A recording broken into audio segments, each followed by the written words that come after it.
Most damage to boats does not happen in a gale at sea. It happens alongside, on an ordinary night, while everyone is asleep. A line that was too short, a fender in the wrong place, a rope sawing itself through on a cleat edge. In the next few minutes, the 4 lines and what each one is for, why springs matter more than most people think, how to choose and size rope where fenders actually go, the chafe that quietly destroys lines, and how to tie it up on a tidal berth. A boat alongside is held by 4 lines, and each has one job. The bow line runs forward from the bow to the dock, and the stern line runs aft from the stern. Between them they stop the boat drifting off the pontoon. But those 2 alone let the boat slide forward and back along the berth. That is what the springs prevent, and it is the pair most people either skip or rig wrong. Think of it as 4 jobs, not 4 ropes. Hold her in, stop her going forward, stop her going aft, and keep her off the dock. Every line should be doing one of those or it is decoration. A spring line runs at a shallow angle along the dock rather than straight out. The forward spring goes from a point near the bow aft to a cleat on the dock. The aft spring goes from near the stern forward to a dock cleat. The forward spring stops the boat moving astern. The aft spring stops her moving ahead. Together they lock her in position while the bow and stern lines simply hold her against the pontoon. Springs also do the work in wash and wake. When a ferry goes past and the boat surges, it is the springs that take the load, long, shallow, and slightly slack, rather than bar tight so the stretch has somewhere to go. Rope choice is simple once you know what the rope is for. Nylon is what you want alongside because it stretches. Polyester stretches far less, and polypropylene floats but degrades in sunlight and holds knots poorly. 3-strand nylon is the traditional dock line. Cheap, grippy, easy to splice, and it stretches generously. Double braid is softer in the hand, kinder on the deck, and slightly stronger for its diameter, but it costs more. For size, the usual guide is around 1/8 of an inch of diameter for every 9 feet of boat, with a minimum of 3/8 on anything small. Going thicker than needed is not always better. A very stiff line does not stretch and stretches the point.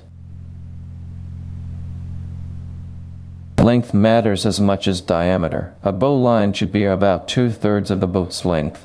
Springs should be roughly the whole length of the boat. Short lines pull at steep angles and jerk. Long lines lie shallow and absorb. The lead is the other half of the story. A line should run in as straight a path as possible from the boat's cleat to the dock cleat without rubbing on a tow rail, a stanchion base, or the edge of a fair lead.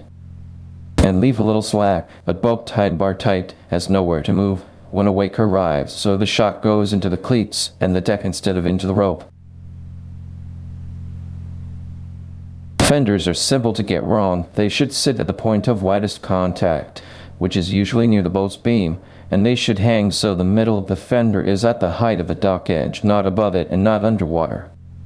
Size matters more than number. A fender that is too small deforms completely under load and lets the hull touch. As a rough guide, an inch of fender diameter for every 4 or 5 feet of boat, and at least 3 fenders, 2 at the widest part, 1 forward or aft depending on where she rests. Tie them to the rail or a dedicated fender cleat, never to a lifeline that will bend, and check the height again after the tide has moved. Chafe is what actually parts dock lines, and it does it slowly and quietly. Every surge moves the rope a few millimeters across a hard edge. Overnight that is thousands of cycles, and in the morning you can see the fibers broken. The vulnerable points are always the same, where the line passes through a fair lead, over a tow rail, or across the sharp lip of a dock cleat. Any of those will take the outer layer off a nylon line in a single rough night. The cure costs almost nothing. A leather or rubber chafe guard, or even a length of hose slid over the rope, positioned exactly where the rope moves against the edge. Fit it before you need it, because the damage is cumulative and invisible until it is not. On a tidal berth, the rules change. If your lines are set for high water and the tide drops 3 meters, they come up bar tight and something has to give. Usually a cleat, sometimes a deck around it. The answer is length. Long lines led as far along the pontoon as the berth allows, so the change in height is a small proportion of the total length. Springs especially want to be long here. If you are leaving a boat for a tide cycle you cannot watch, that is the moment to double up, to check every chafe point and ask a neighbor to keep an eye on her. So the kit for tying up properly.